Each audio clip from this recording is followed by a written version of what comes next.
Be around 70 degrees. The mountains here are just beautiful. We're in a drought, but we had a rain yesterday. There's a bit of dampness, but it's still very dry.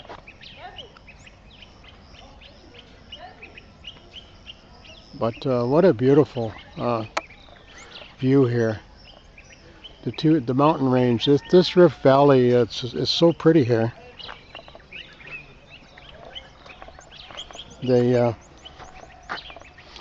It's complete poverty all around me here.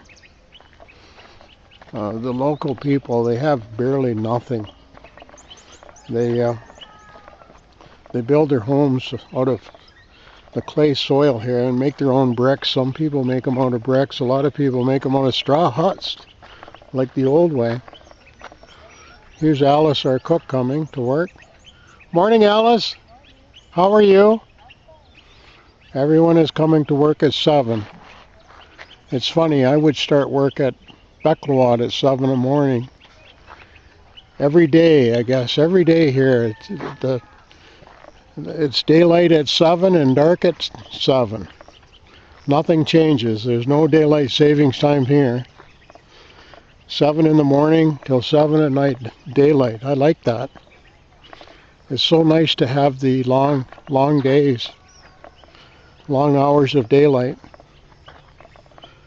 There's a mist over by the valley. It's just such a pretty area. It's so sad to see such poverty, and yet they have so much potential here. And as I was saying in another film about the children and talking to the local people here, there's a man going with oxen.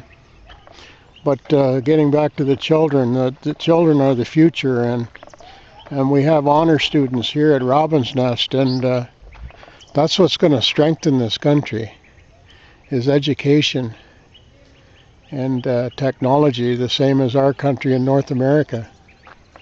It will really, I can see Kenya getting strong here. It's just, there's so much to offer. It's a high population and poverty that is, it's sad to see, but I think as the people get educated here, that will change. I'm kind of the guy that tries to be positive. I think as we walk in our life, we have to be positive and just do our best. That's basically, I'm getting choked up here, but that's basically what I'm telling these people that have nothing. That you got to stay focused and be positive and be thankful that maybe tomorrow we don't have any food. That's what I told the cooks last week.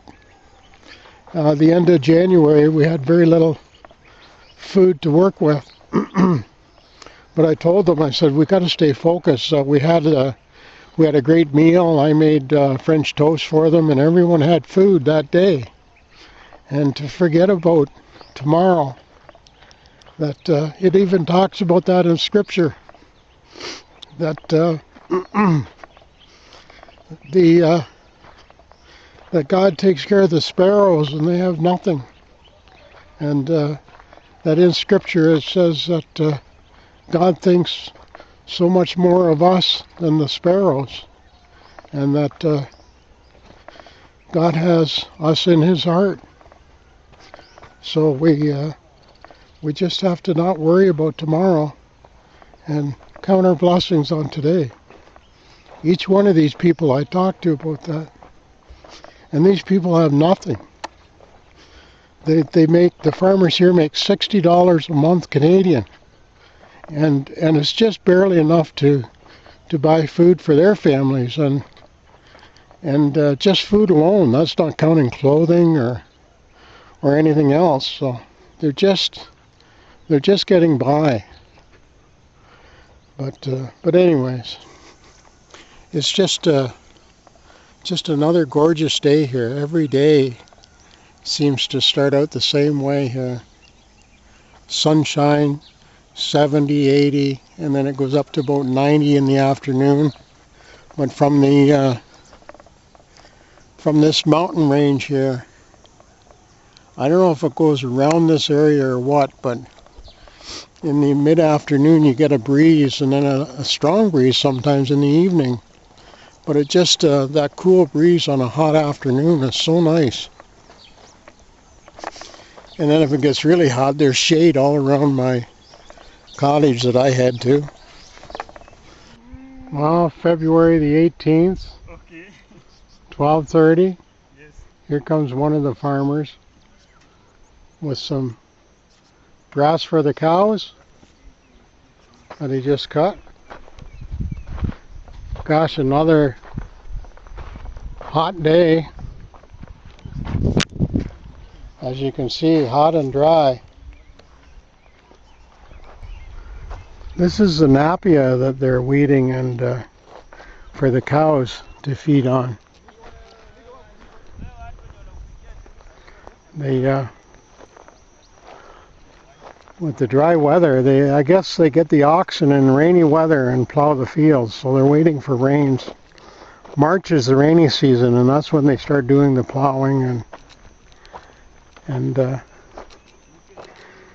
March and April. So we're coming up into the rainy season.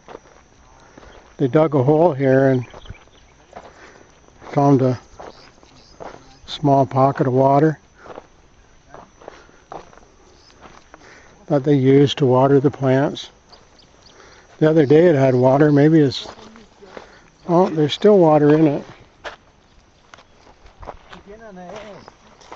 Not a lot. It was about a foot deep the other day. It's drying up. Weeding? Bennett, are you weeding? Yes. Bennett is one of the men that I baptized, or was involved in baptizing. He says he's a changed man. He came to the church service and gave a testimony Sunday.